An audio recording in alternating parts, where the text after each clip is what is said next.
Mithun Rashigi gadaba gunsing.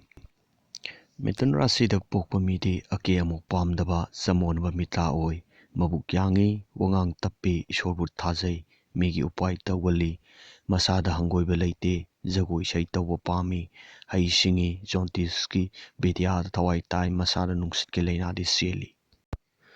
Nupi oiragana nupaga yamna sanai nupa oiragana nupiga yamna sanai marup yamna fai hauna sagali mabuk fai wa ngangwa matat oigali matu masa sali saba thakpa wakande pigali khudong sagali.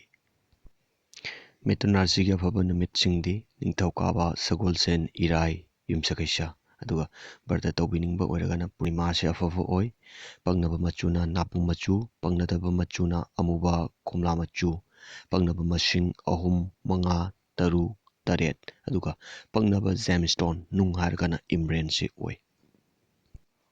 Mithun Rashigi oigdba sengadaba leina hargana lengban pambom saru sokpa tekpa tabak amasung lungski utong naba TB lok thongba khuba naton mahi senba asthma singli sonba tang chikpa lei lomba pneumonia haibasingse naganba oigali. Mithun Rashigi thabak amasung magi sinpham chanaba haragana layengbagi thabak pot yonba migi punna karba tawminaba space research airplane air force engineer angka accountant oja press media telephone samudra manimukta postman kerani agent export import langi karkhana haibasing sida hen chanaba oi.